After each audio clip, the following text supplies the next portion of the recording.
Welcome to the official podcast of the Journal of Science Policy and Governance. In this podcast, students and early career researchers share more about their publication in the journal. Join us weekly to hear from the next generation of STEM leaders as we elevate their voices in science, technology, and innovation policy. Hello, and welcome to SciPol SoundBites, a podcast of the Journal of Science Policy and Governance. I'm Adriana Bankston, JSPG's Chief Outreach Officer and your host for this podcast. Let's dive in. JSPG recently published a special topics issue on the impacts of emerging technologies on inequality and sustainability in collaboration with the United Nations Major Group for Children and Youth. Today we're joined by an author from said issue, Jasmine Burton. Jasmine is the founder and CEO of Wish for Wash, a social impact collective that strives to bring innovation to sanitation through culturally specific design, research, and education. Driven by the need for increased innovation and inclusion in the water, sanitation, and hygiene sector, Jasmine is the first author of a new technology assessment published in JSPG entitled The Role of the Sato Pan Toilet Technologies in Advancing Progress in the Wash Sector. Jasmine, thanks for being on the show. Yeah, thanks so much for having me. I'm really excited to be here. Great, glad to have you here.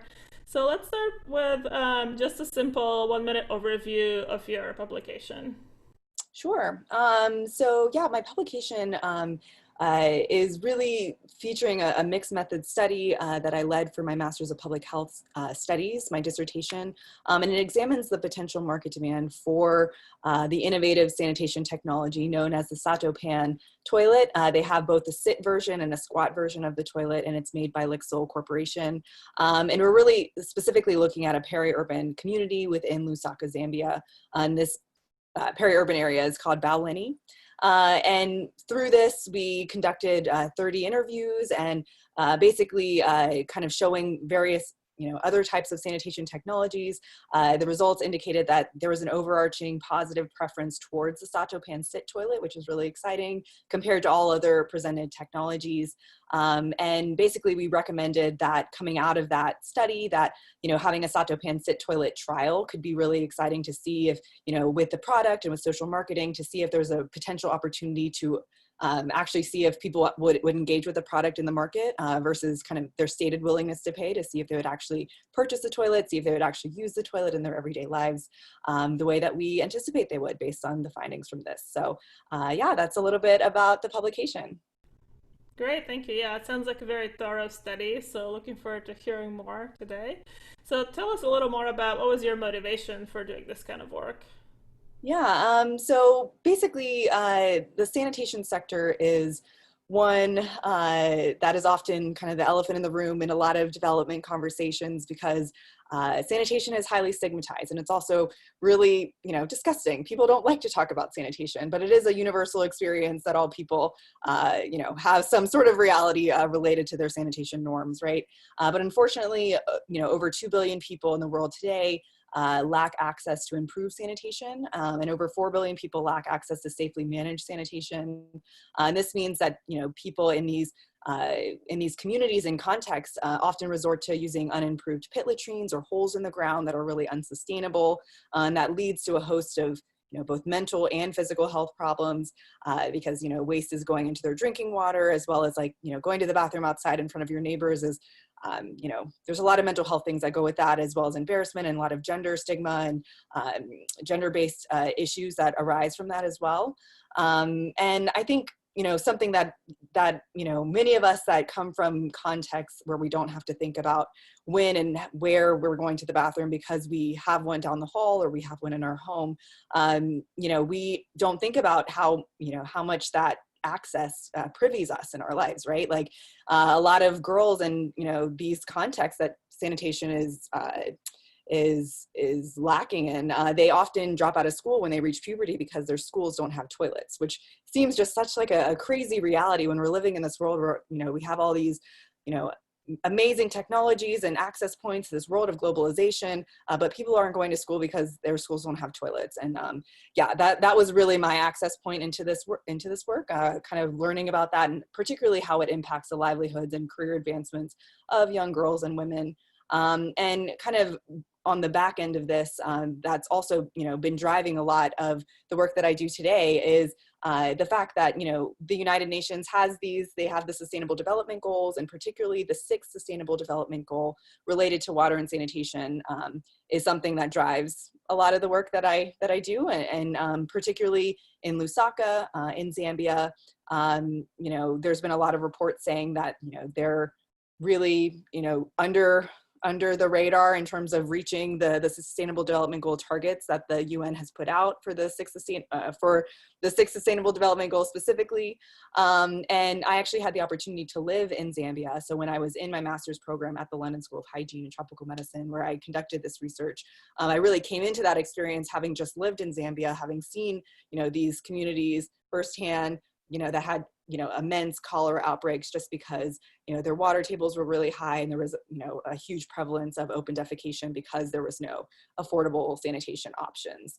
And it was really cool to see, that the Sato Pan toilet exists and technologies like it exist. I come from a product design background, so I always appreciate well-designed products that are understandable, that are affordable, that are sustainable, and the fact that that's happening in the sanitation space is really incredible to just see that people are recognizing that the ceramic sit toilets that we might be used to in our context is not necessarily something that's scalable, in terms of supply chains, in terms of just cultural norms, just in terms of a lot of things in a lot of other contexts.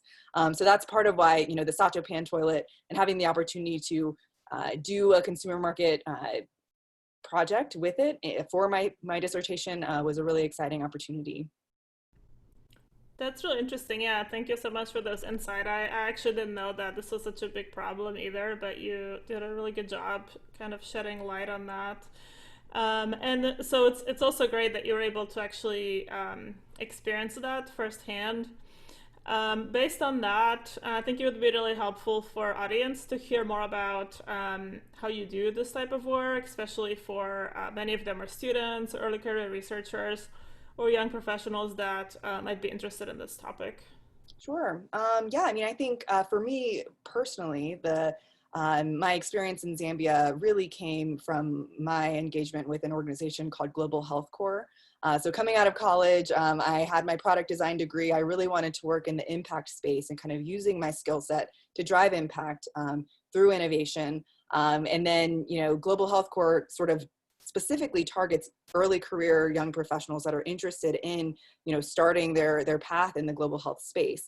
So it was a really, awesome opportunity. I got hired to work at the Society for Family Health in Lusaka. And so basically the fellowship opportunity sort of kind of teaches you sort of what to expect when you're moving. It kind of partners you with a co-fellow, which is really exciting. So I have a fellow that is actually a good friend now. And so we went through the whole fellowship experience together and basically kind of growing as, young global health leaders in terms of the organization that we were working in. But also while I was there, I had the opportunity to learn about the sanitation landscape and meeting partners, meeting organizations, meeting people on the ground that are doing really impactful work.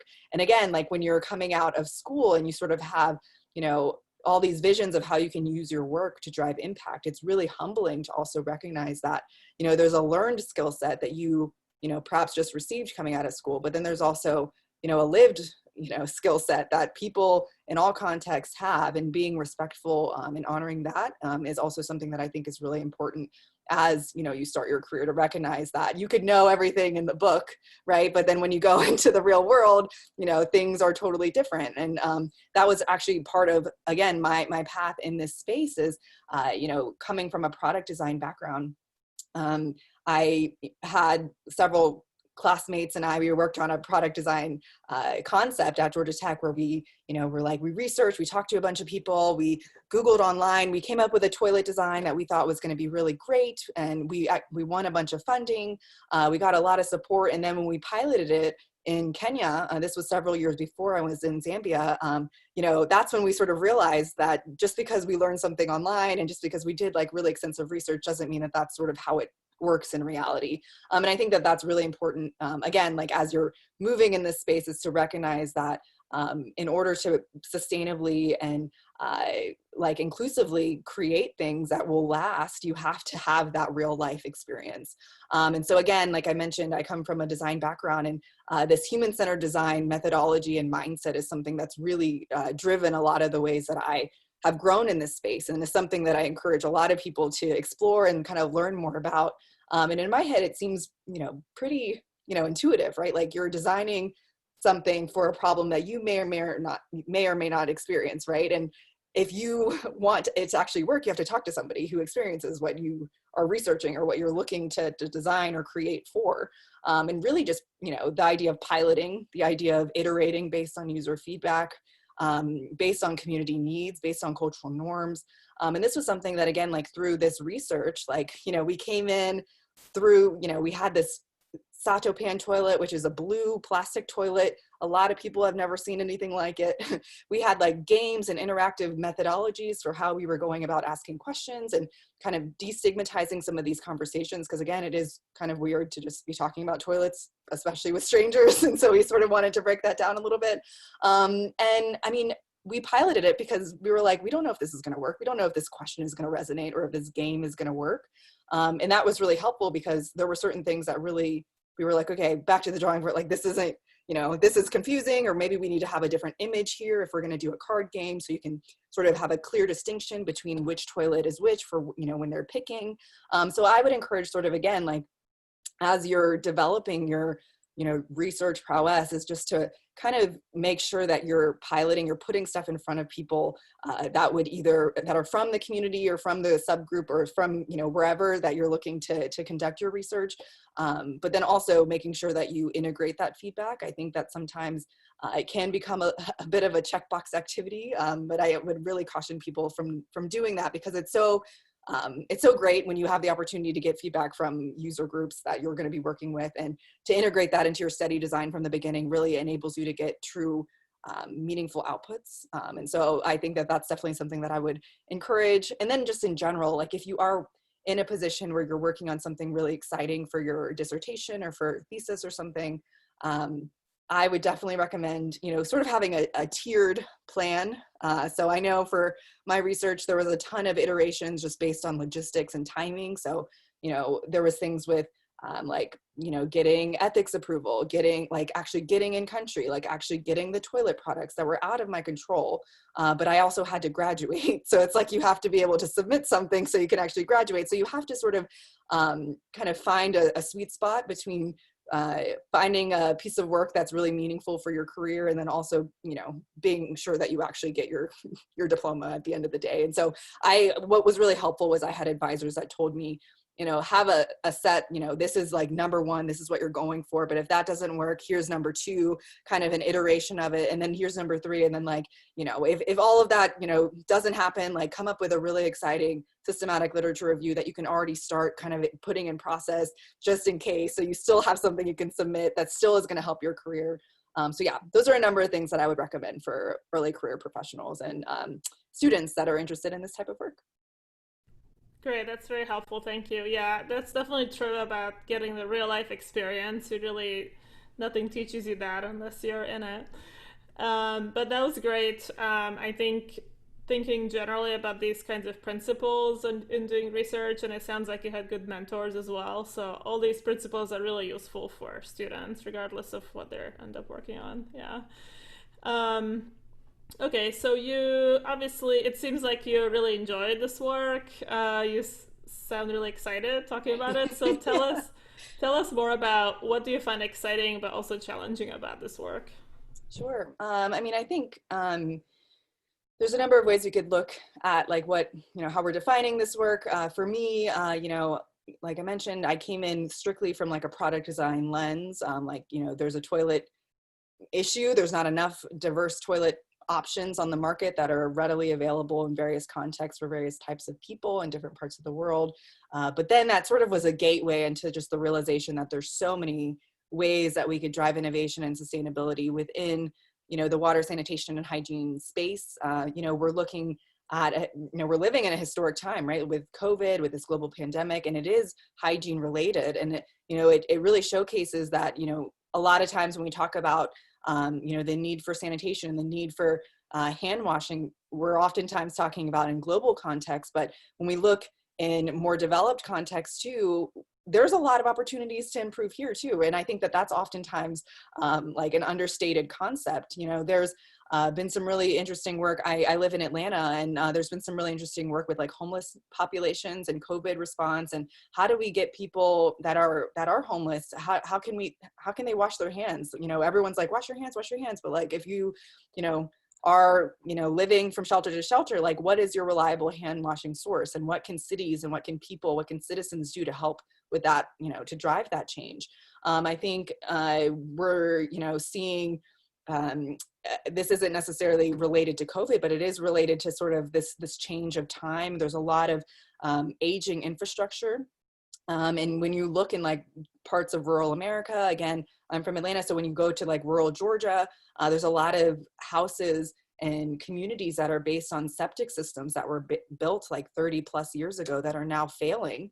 And there's like massive hookworm outbreaks, which like hookworm is like hasn't been around in the US in like a long time, but we're getting all this like resurgence of all of these, these diseases because of aging infrastructure, because, they weren't, built to last forever. And so what are we going to do now so that, smallholder farmers aren't, required to pay hundreds of thousands of dollars to replace something that has, is like several, decades old? Like, how can we make these models more affordable, sustainable, and easier for people to use and manage, like within a US context?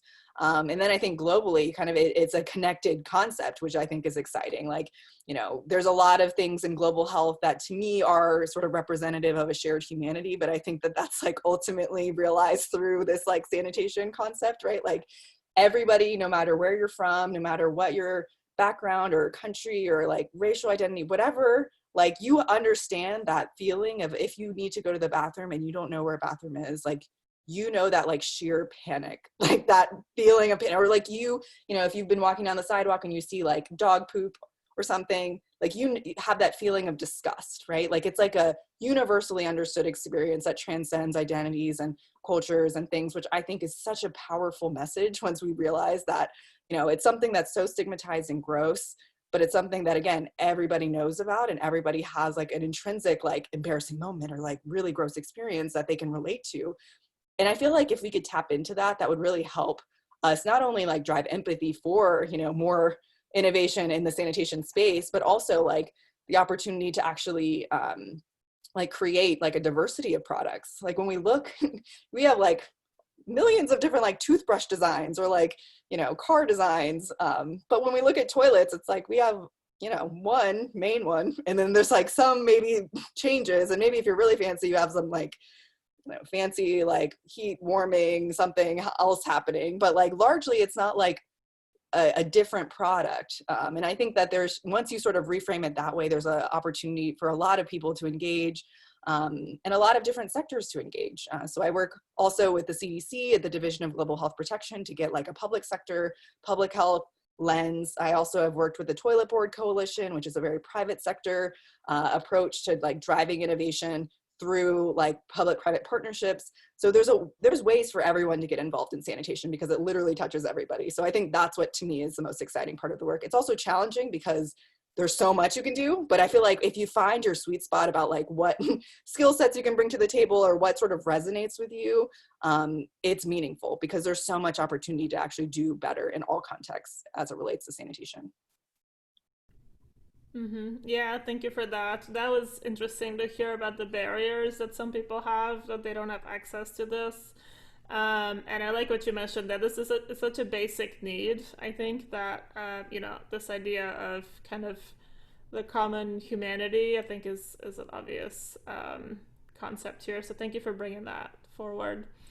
So you already sort of touched up on this a little more, in terms of broader implications in society.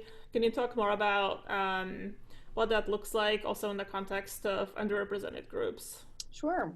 So, I mean, I think the UN, specifically UN Water, has done a really great job of underscoring how the Sixth Sustainable Development Goal is really essential for so many other of the Sustainable Development Goals, right? Like you mentioned, it is like such an underlying need. If we look at, Maslow's need hierarchy, it's like, sanitation, water, like they're all at the bottom. In order for us to like reach all these like aspirational goals for humanity, it's like crazy to think that, people still are living in realities where like they're pooping in like bags or like in the hole in the ground. And it's like, what, wrapping your mind around that and realizing that like that's such a fundamental, issue that does, even if it's something that's not happening in your backyard, that is going to have, downstream implications that will affect you, related to health, related to, migration, like however way you want to frame it, like it is something that will connect you at some point. And so I do think that that's something that, is a transcendent value of working in this space, is that it is something that connects to everyone. And I think as it relates to, marginalized communities, I mentioned like the gender norms, gender issues that sort of arise as a result of, a lack of sanitation. I think that, the UN specifically calls out, one of the targets for the 6th Sustainable Development Goal is calling out, including and specifically targeting women and girls, which I think is fantastic because, recognizing that in a lot of cultures and a lot of households, women are operating a lot of times in the house, and the lack of sanitation services, the fact that toilets overflow, the fact that there's no clean water for hand washing or for hand washing like after you change a baby's diaper or something, like all of these have really strong like health related outcomes that, more like disproportionately impact women. And I think the fact that, beyond that, like if we're looking again at schools, there's certain gender norms, and, going through menstruation is something that, again, is super stigmatized. There's a lot of cultural like taboos around it in a lot of places. And if you're not able to like safely and hygienically manage your menstruation, like you're probably just going to remove yourself from those spaces to begin with, right? And so I think, again, like there's a lot of opportunities to innovate in a way that, half of the population isn't just going to not finish school because of these things. And I think, again, like we could continue going for, continued, marginalized groups. There's a lot of interesting work around indigenous populations and kind of just general respect for water. Water also is often a source of a lot of like spiritual kind of norms and practices in a lot of indigenous communities. So how can we create a space that's not only healthy and hygienic as it relates to public health, but it also like respects like cultural norms and religious beliefs too, if there's some sort of connection in that way. Looking at like a LGBT population, like recognizing again that there's a lot of opportunities to improve and make spaces safer for various types of LGBT identifying people, and making sure that, again, that if it's a public toilet, how can we create, how can we make it a safe space? How can we make it an inclusive space? How can we make it a space where its main goal is to get poop away from people, which is ultimately what sanitation is about. Even though now, if we think about it, there's a lot of social constructs around it. But at the end of the day, if it's, if people don't feel comfortable accessing a room because of an icon, because of, however the space is designed, if there's an opportunity to shift that, so that ultimately the waste can be safely taken away from people or reused in a way that's like hygienic and quality assured within their community. That's like the ultimate goal. So I do think, again, there's a lot of opportunities to be intentional about how systems and spaces are designed so that everyone feels like they can use it and that it makes sense for their community. Yeah, that makes a lot of sense also in terms of being inclusive. And what you mentioned before was, I wasn't thinking of COVID as just making everything more complicated, but that is something to take into account in addition to these issues that existed before. Yeah. Yes. Okay, great. So is there anything else you would like to share today? Yeah, I mean, I think I covered most of that I wanted to talk about, but I mean, I do think one point that I would love to sort of end on is in 2018, the UN sort of wrote that the world is off track as it relates to the 6th Sustainable Development Goal, as it relates to sanitation in particular. And I personally believe that having more diverse early career professionals and students engaged in these conversations, innovating in this space, researching in this space, from different sectors and backgrounds and countries and industries, really has the power to help disrupt the status quo to ultimately help drive inclusion and innovation in the sector. So yeah, I mean, I invite all people who are interested in doing work in sanitation to reach out because ultimately everybody poops. Thank you. Can you tell us where people can find you online? Sure. So I am Jasmine K. Burton on Twitter and on Instagram. My organization, Wish for Wash, that came out of Georgia Tech, we are on Twitter and Instagram as well, Wish for Wash. And we also have a website called Wish for Wash. I'm also on LinkedIn as well. And so happy to engage with anyone who's interested in yeah, getting involved in sanitation because it touches all of us. Great. Thank you, Jasmine. Thank you, everyone, for joining us today. You can find this episode and others like it on JSPG's YouTube channel and on SoundCloud. And that's it for this week's episode of SciPol SoundBites, the podcast of the Journal of Science Policy and Governance.